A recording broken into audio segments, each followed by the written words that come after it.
Beasty. One I haven't actually got a chance to cast in quite some time is the return of NyanCat. And he's going to be playing on the HRE. Seems fitting, actually, because I feel like that is what I remember him for, is that he mainly played this Civ. For those unfamiliar with NyanCat, if I recall correctly, he is a Canadian Age of Empires 4 player. He came from a previous Age of Empires. I think it was Age of Mythology, if I'm not mistaken. And he currently plays for Genesis. Yeah, that's what the GG in the name's for. Genesis have quite a few players. Has been a while since we've seen any of them make a deep run. Maybe he's going to show us something fancy to prep himself for Golden League 2, rather, on Golden Heights. Beasty on the other side is a guy who constantly makes deep runs. I mean, come on, we're all familiar with him. And, well, what a familiar Civ, where it all began. I remember the days where Beasty was just spammed the crap out of this, left, right, and center. The Mongols, of course. A Civ that everyone really was, right? When the game first came out, you know, if you didn't know how to play Mongols, why were you playing the game? Gonna have to see what you can do with them on this particular map. And I'm curious to see if anyone's going to try to make a play for the water side. I remember saying when Golden Heights was originally created that this is kind of a bait element of the map, playing water. And I do stand by that. I think it's incredibly far away from your base. And pre-wheelbarrow, it takes a long time to get out there. Now, there are certain civs that will have more value out of making this type of play, such as the Mongols. And the reason is that Mongol players obviously can move out, they can commit into outposts early on, they can even have spearmen backing up behind them. Compare that to the HRE. HRE are usually defenseless, but in this situation, NyanCat, what a peculiar opening. He thought that this was going to be a spear off, so he opens with Arax as the HRE and begins to push. And folks, this is actually a decent Civ for making this play. It's kind of slept on in a lot of ways because you have to remember, you've got the Prelate. You've got a 40% increased gathering rate.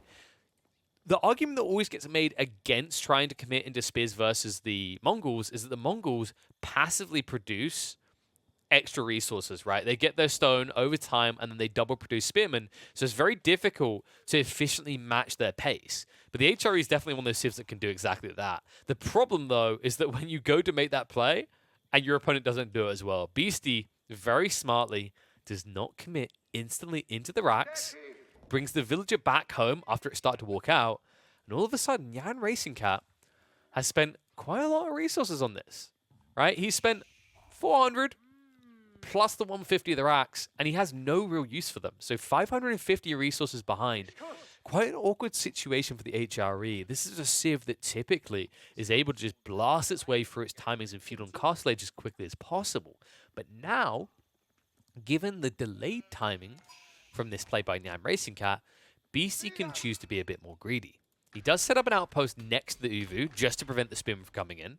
And now he can just look to target efficient tech up timings into feudal, and I wouldn't even be surprised if he was trying to rush into castle as well.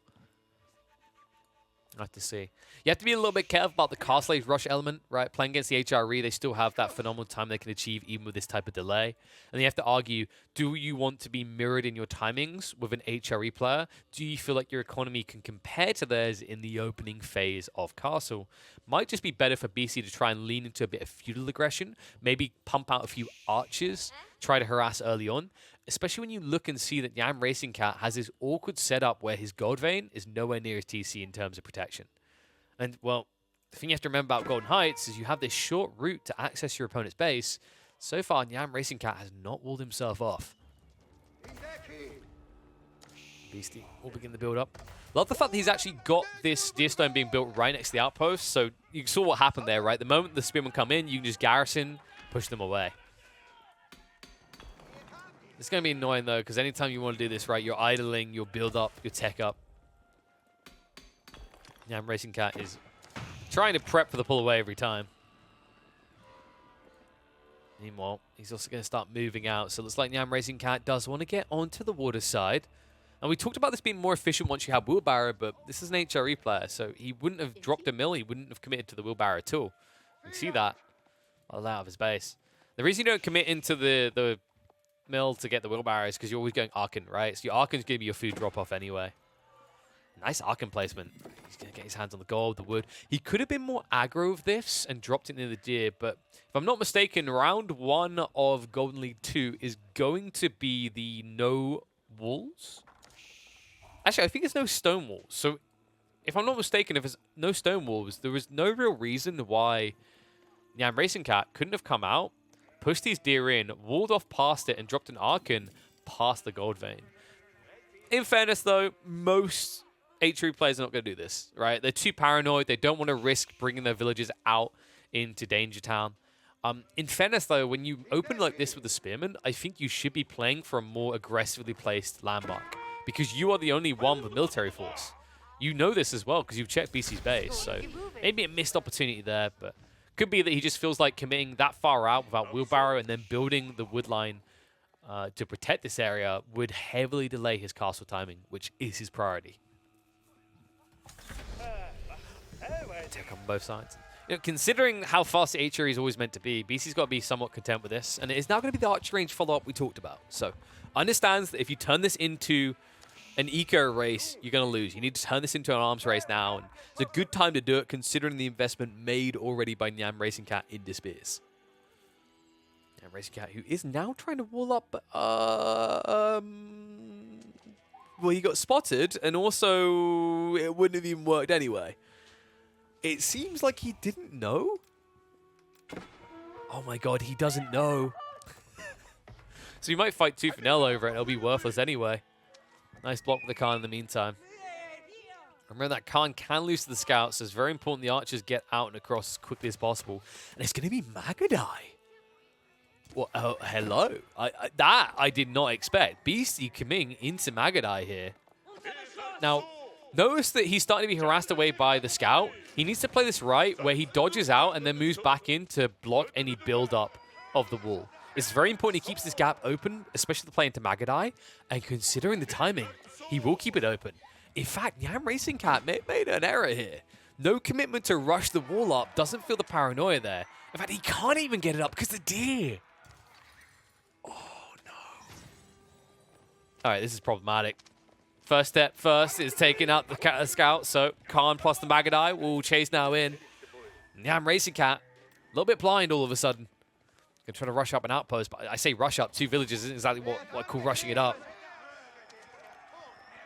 Beastie, man, this looks clean, cut and dry for him right here. He could even commit into more Mangudai. Has the second low coming. 4 should be good enough, and now some heavy harassment. Horseman has been committed into, though, so really need to get some spearmen out if you're a Beastie. Considering how low the damage is as well. I mean, 5 damage is going through, but these horsemen will eventually whittle you down. Look at, oh my god, the idle time, the kills. 4 Mangudai against 1 horseman is not good odds for NyanRacingCat. He needs to be careful here. What a play out of Beastie. The timing on this, the fact that he blocked with the deer and prevented the wolves going up. And all of a sudden, you find NyanRacingCat in this very precarious situation. The only redeeming factor for him is the fact that he did get out onto the water. So he's not out of this game yet. He has got food source, and I think Beastie will quickly realize that the way this is all being forfeited, something else could be happening behind it. He's going to have to be quick to react, though. There's your reaction right there, folks. 8 villagers pulling out right now. He's going to move out for the ball himself. So not going aggro, but aggressive in his resource gains. This will allow him to kind of inflate. Beastie's goal now is to reach Castle Age as quickly and efficiently as possible. Considering that he's blocked out the gold, notice that his timing is going to be vastly superior to that of NyanRacingCat. NyanRacingCat that has no access to his Archon. Outpost will block him out for a while now. And remember, every horseman he's building is just dragging him further away from his tech timing as well. Not to mention the fact that you can't even kill these Mangudai, right? Once they get back to the outpost, the Yam's there. And I mean, this is where the game gets frustrating for NyanRacingCat. You know, this is kind of a return to the original days in the Mongols when we weren't doing Silver Tree every game, where you have to respect the outpost. If the outpost ever goes up, it's not just this arrow fire keeping you away, it's the Yam that gives flexibility. Just, folks, look at this. 1.87 movement speed. Horsemen move at 1.88. Then if you actually factor in the Khan always having the breakaway with the maneuver arrow, you're never touching these guys. Chat asking, was the Yam aura always this big? I think so. I'm pretty sure it was. Maybe slightly increased over time. But it's always been fairly large. And people are correct. It did used to linger. It was completely busted when it lingered. It lingered for 20 seconds. And woo! NyanRacingCat! Off to the races with this play. What a play. Spots it out before the outpost goes up. Heavy damage done. Now Yan will minimize the casualties, but Beasty out of food. Problematic situation here. He's going to shift out onto the deer. So he was able to move left. The Mangudai, although they've been dominant in the base, they now have this issue where NyanRacingCat can just pivot and force him back. But remember, Beastyqt is achieving his true goal here. Step redoubt is being built up as we speak. NyanRacingCat on the other side has still not accessed gold. He had to come all the way out into the mid-map to get it. And even then, his food is now lacking due to how many horsemen he committed to. So we're going to see Beastyqt probably with about a minute, maybe a minute and a half actually, advantage in Castle Age.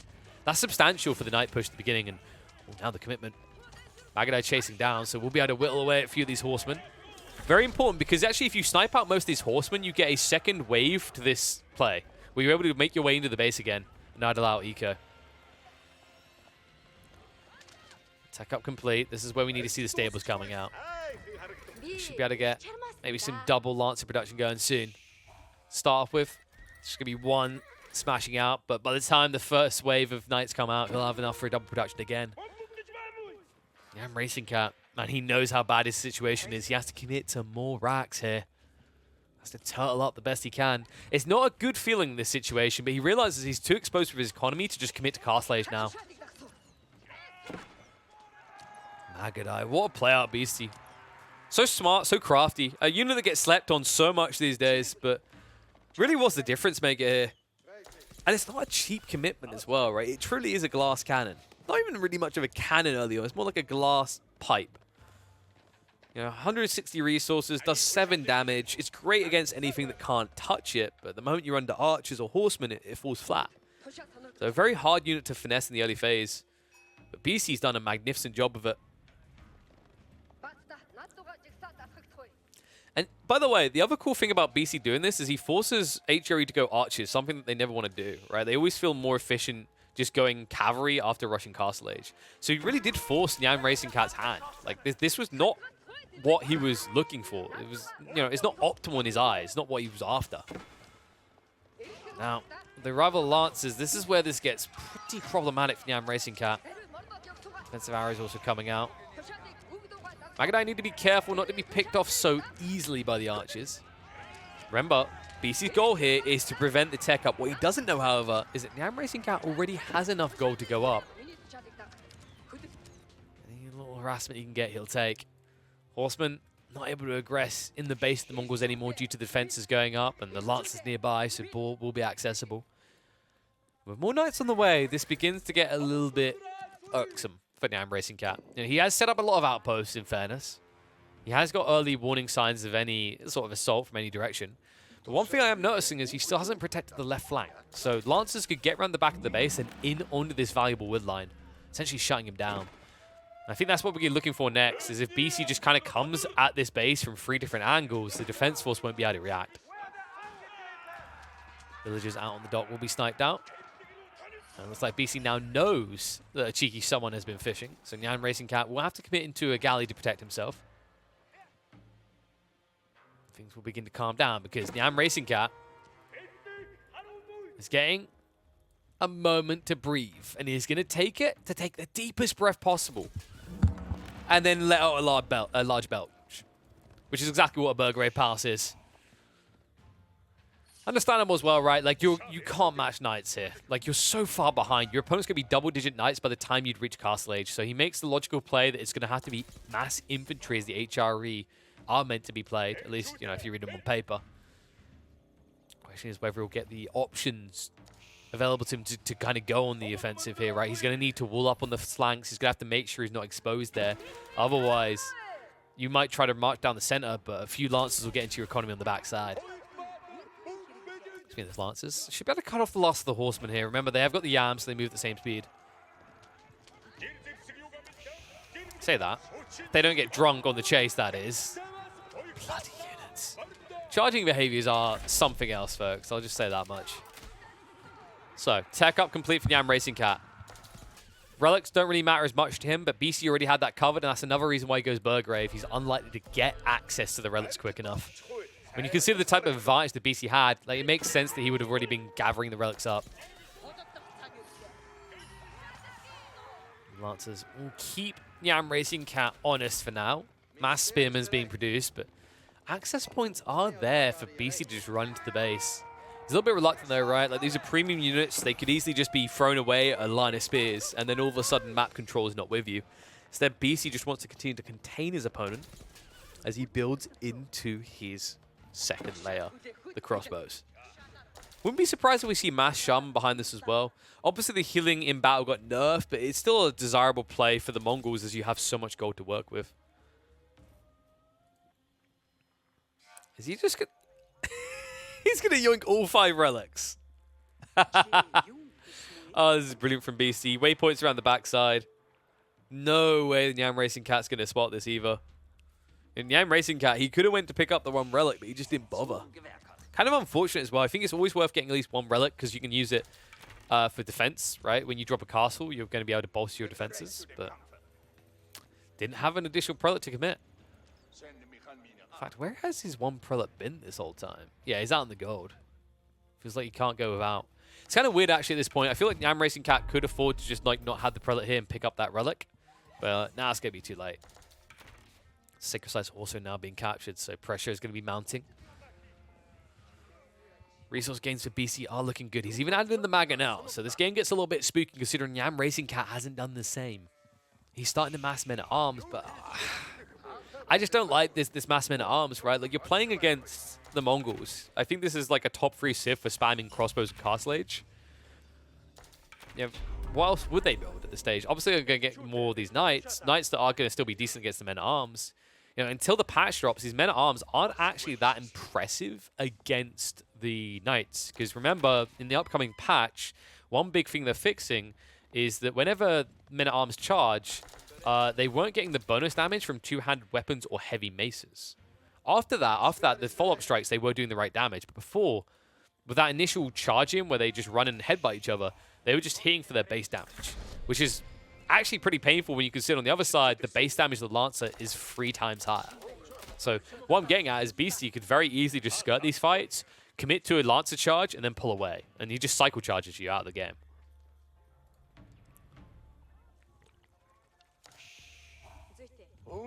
Fairness though, NyanRacingCat does have a lot of spearmen, so it will make it harder. But I'm just looking at the Mangudai count. You know, I need to see NyanRacingCat prepping an answer. You know, what are the standardized plays? We just talked about Lancers all the time for Mongols, crossbows as well. And typically, they're just going to weave in siege because they usually get siege engineering improved. Feels like Beastyqt is manipulating the game's flow off the basis that actually not many people have been spamming the crap out of siege at the moment, right? It feels like most people go preventative with Springholds. They don't rush towards Mangoes. This Trip Mango play that's fully hidden could just decide this in 1 foul swoop. People asking, is there a 3rd Sacred Site I'm not seeing? No, it's just 2 on Golden Heights. 1 on the short route between your bases and 1 on the middle.